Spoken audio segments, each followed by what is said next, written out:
Ya, bismillahirrahmanirrahim. Assalamualaikum warahmatullahi wabarakatuh.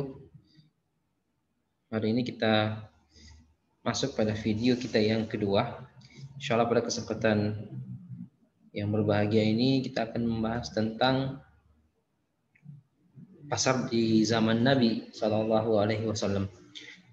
Ini sebelumnya sebelum kita masuk pada materi, saya ingin sampaikan bahwa tugas-tugas yang sudah dibuat tolong dilengkapi semua. Bagi yang belum kumpul silahkan kita kasih waktu tambahan.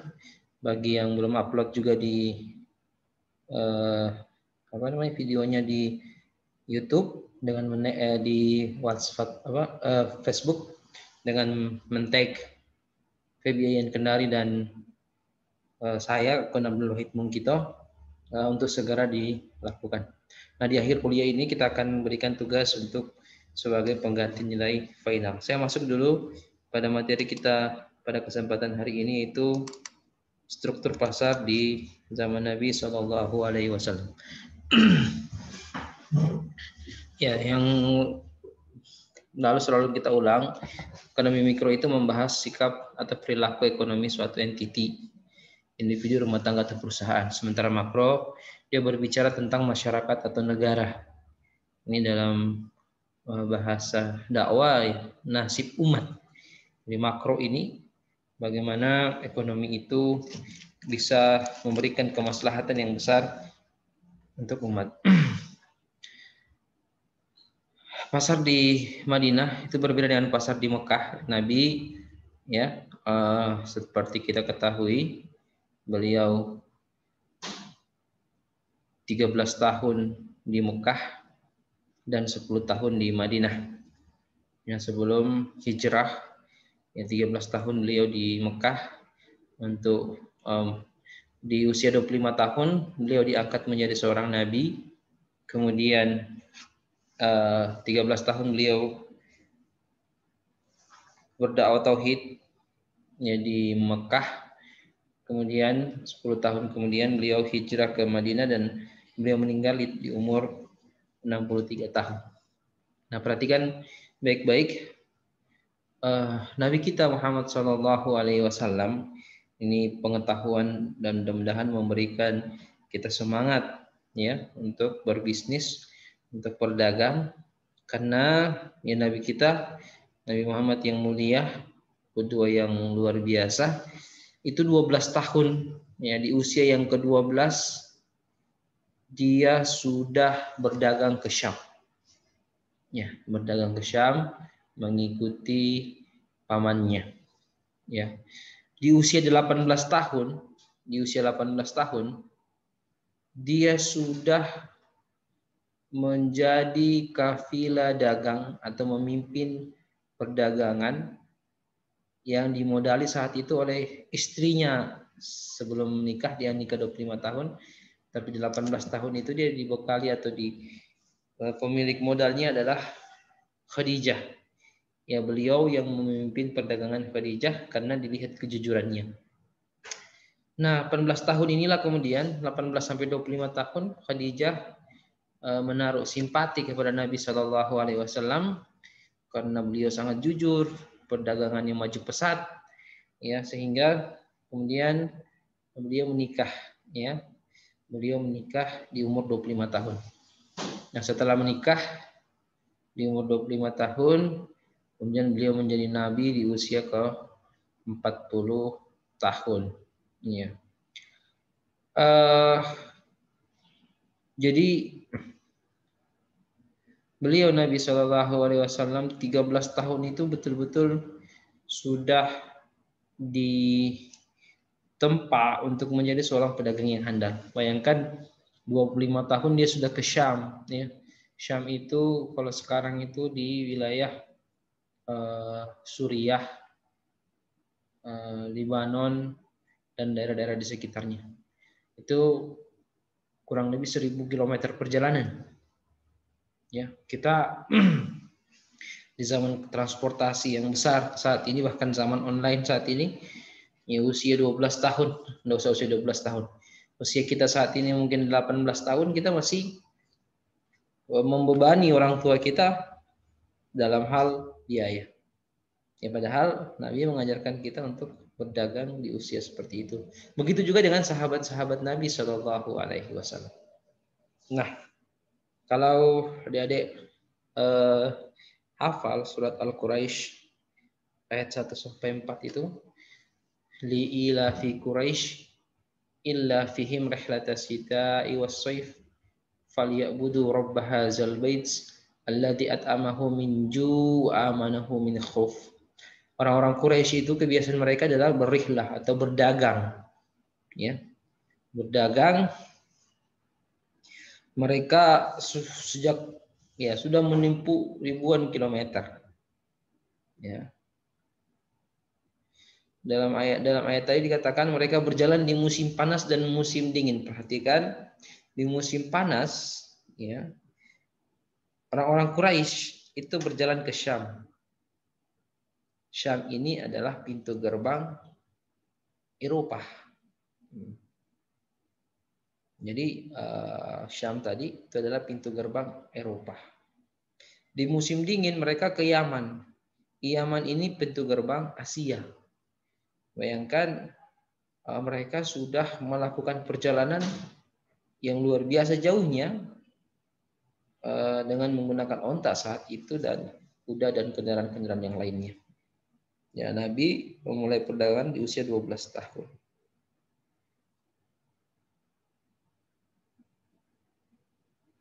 Nah, ada pelajaran yang menarik sebenarnya dari ayat Al-Quran tadi.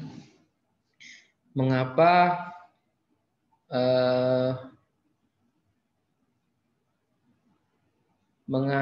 mereka tidak diganggu? Ya, mereka tidak diganggu melakukan perjalanan jauh itu yang melewati ratusan kabilah-kabilah, desa-desa, kampung-kampung yang mungkin banyak perampok. Ya. Ternyata ya orang-orang Mekah ini, orang-orang Quraisy Mekah ini saat itu kan risalah haji, ya, orang naik haji itu dari zamannya Nabi Ibrahim. Ka'bah itu telah menjadi tempat yang disucikan dari banyak agama maupun orang-orang yang menyembah berhala. Itu mereka setiap tahun memang sudah melakukan ibadah haji. Ya, Ka'bah itu kan dibangun di zamannya Nabi Ibrahim dan menjadi tempat ibadah sampai sekarang. Ya, jadi banyak orang-orang ya yang sudah paham bahwa orang Quraisy lah yang menjaga Ka'bah itu. Ya, sehingga ketika orang Quraisy melakukan perdagangan melewati kampung-kampung mereka, mereka sudah tahu dan mereka tidak akan mengganggu. Ya. Seburuk apapun orang, dia tidak akan berani mengganggu. Kenapa? Karena mereka naik haji. Setiap tahunnya mereka ke Baitullah juga beribadah. Ya, yang kemudian syariatnya belum syariat Islam. Syariat Nabi Ibrahim, tetapi kemudian sudah melewati banyak penyimpangan-penyimpangan. Ya, kalau mau baca kisah Nabi itu, ya sebelum kedatangan Islam, Makkah itu sudah, Ka'bah itu sudah menjadi tempat ibadah. Bahkan di sekitar Ka'bah itu ada berhala-berhala yang disembah. Selain mereka juga tawaf di Mekah, di Ka'bah tadi. Ya. Kemudian ya, jadi ila fihim rihlatas sita'i was-sayf falyabudu rabb hadzal bait. Jadi mereka itu dijamin oleh Allah dan dihilangkan dari rasa takut tadi. Karena mereka dijaga karena mereka adalah pemilik Ka'bah atau tempat tinggal di mana Ka'bah itu berasal. Ya, kemudian Nabi SAW hijrah ke Madinah, ya. Hijrah ke Madinah di usianya yang ke berapa? 53 tahun. Jadi Nabi tadi dia menikah di umur 25 tahun, kemudian 40 tahun dia menjadi Nabi, 13 tahun berdakwah di Mekah. Berarti beliau hijrah ke Madinah itu nanti di usianya yang ke-53 tahun. Ya, ketika mereka hijrah ke Madinah, di Madinah itu kan banyak orang Yahudi. Masih ada orang Yahudi dan masih banyak agama-agama yang lain, ya. Sehingga orang-orang Quraisy, orang-orang Islam Mekah yang hijrah karena diganggu oleh orang-orang kafir Quraisy, itu kemudian menempati Madinah, dan di Madinah itu ternyata pasarnya dikuasai oleh orang-orang Yahudi. Ya. Sehingga karena takut terancam, orang Yahudi di Madinah ini tahu bahwa sahabat-sahabat Nabi, orang-orang Quraisy dari Islam Quraisy yang baru hijrah ini orang-orang yang jago berdagang. Nah, ketika mereka takut posisinya terancam, maka mereka menetapkan pajak ya, bagi pedagang-pedagang Muslim yang ada. Nah, sedikit tambahan pengetahuan saja, orang-orang muhajirin atau Nabi dan sahabat-sahabatnya yang hijrah dari Mekah ke Madinah itu disebut muhajirin. Ya, sementara orang-orang Madinah yang menerima kedatangan Nabi disebut orang-orang Ansor atau penolong. Ada kisah yang menarik, ya, seorang pedagang yang sukses, Zubair bin Awam, ya, beliau ketika hijrah tadi ini Nabi SAW mempersaudarakan orang-orang orang-orang Mekah dan orang-orangnya Madinah tadi, atau orang Muhajirin dan Ansar tadi. Ya, kemudian mereka membagi orang-orang Yahudi, orang-orang Madinah, Islam di Madinah atau orang-orang Ansar itu kemudian dipersaudarakan oleh Nabi SAW, diambil satu orang untuk menjadi saudara satu orang yang lain, ya.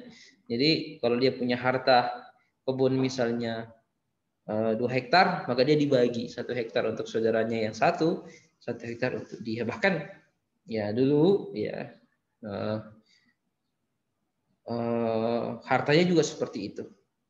Menarik adalah Zubair bin Awam yang seorang pedagang, ketika dipersaudarakan seperti itu dibagi harta, dia tidak mau. Ya memang dia seorang pedagang, walaupun harta-hartanya sudah dia tinggalkan di Mekah, dia katakan kepada Nabi SAW dan dia katakan kepada sahabat Ansor tadi yang menyerahkan hartanya, ya saya tunjukkan saja di mana pasar.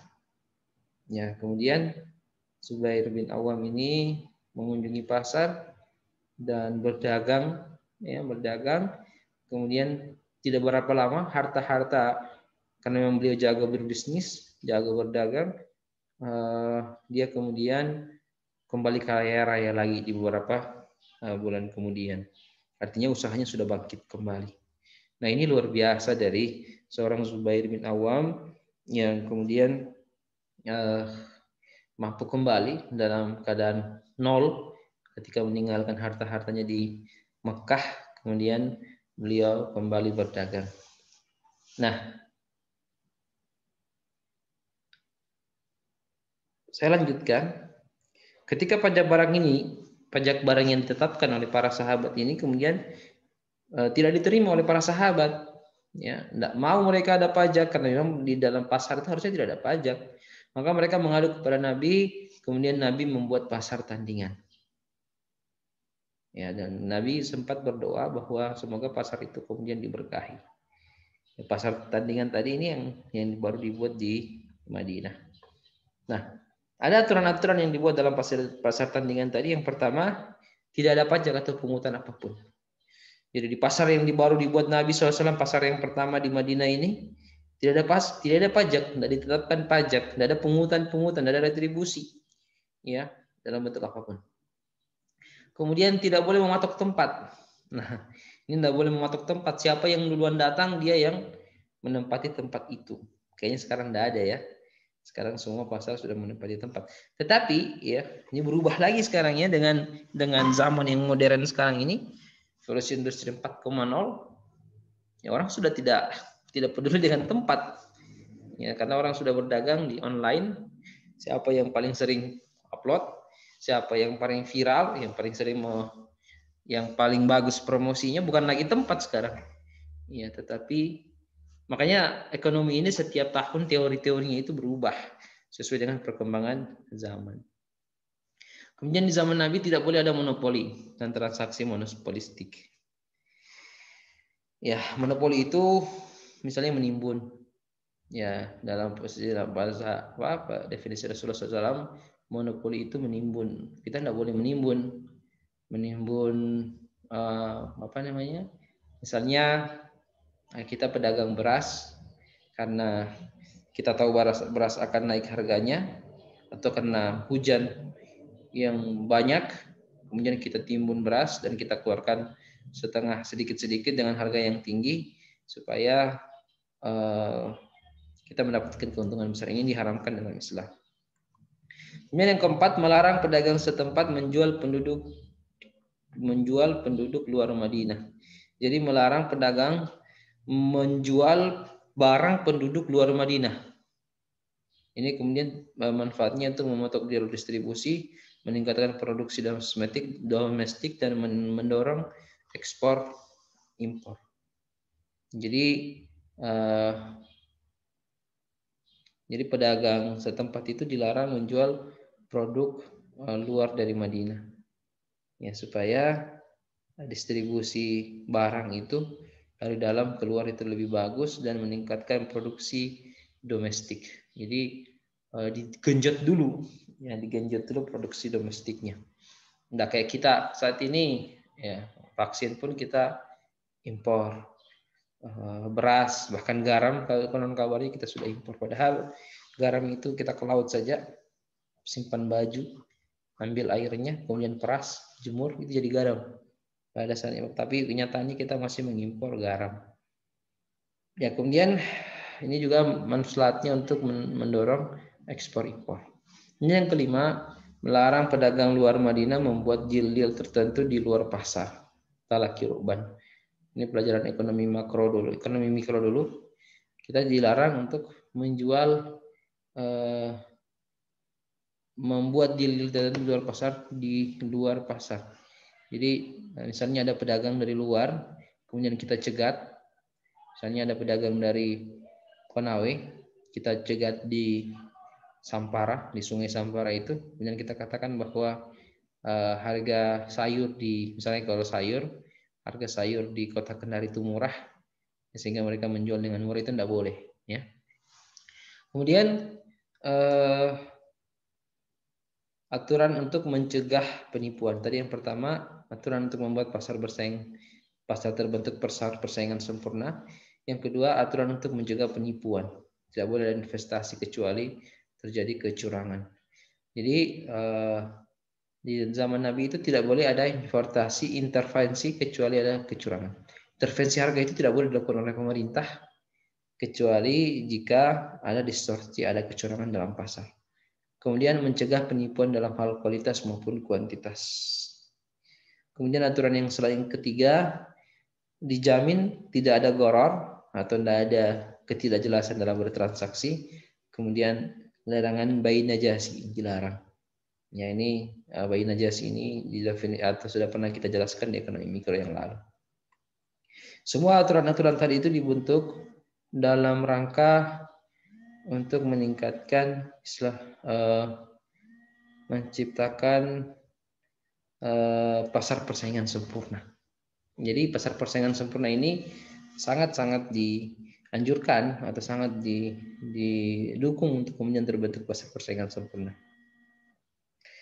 Pernah terjadi, ya, harga naik pada masa Rasulullah, tapi Rasulullah ketika mengetahui ini, Rasulullah tidak mau melakukan intervensi harga. Iya. Komentar dari Profesor Yusuf Ahmad dari Mesir, Allah yang membuat harga itu berarti bahwa harga itu secara total ditentukan oleh faktor luar. Ada kekuatan alam di luar kontrol kita, harga itu di luar kontrol seseorang. Kalau Ibnu Taimiyah mengatakan bahwa yang membuat harga itu Allah.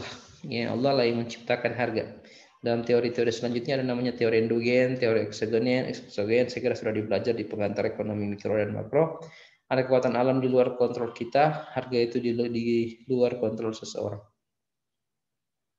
Saya kira ini dulu untuk pertemuan hari ini. Insya Allah masih ada mungkin 2 atau 3 video yang saya akan kirim Untuk tugas akhir nanti akan saya sampaikan di video selanjutnya.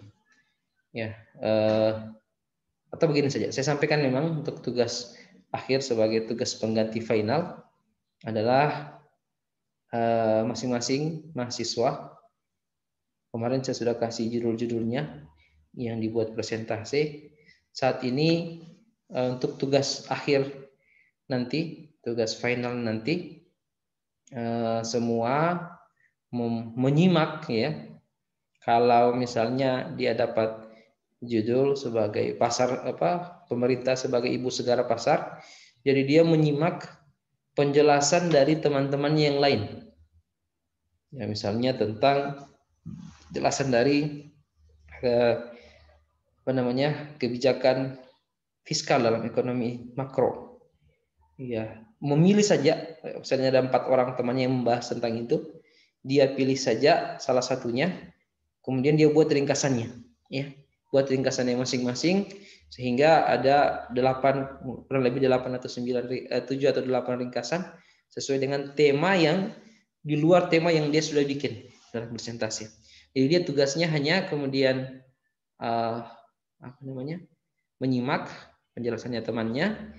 Kemudian satu saja dipilih dari beberapa teman yang presentasi judul itu, satu saja dipilih, kemudian dia buat ringkasannya dan dikumpul ke ketua kelasnya masing-masing. Ya, jadi namanya ditulis, namanya temannya yang mempresentasikan, kemudian ringkasan dari presentasi tersebut. Ya, supaya semua kalian sudah melewati atau sudah kita anggap sudah mengikuti materi yang diberikan. Ya, jadi seperti itu untuk final itu salah satunya. Ya, nanti kita akan kasih tugas hafalan sebagaimana janji kita dikumpul paling lambat tanggal 15 Januari atau pekan depan untuk tugas ini. Saya kira gampang saja karena semua sudah punya link dan sudah bahkan sudah diposting di WA link tugas-tugas yang telah dibuat oleh temannya. Sekali demikian, Assalamualaikum warahmatullahi wabarakatuh.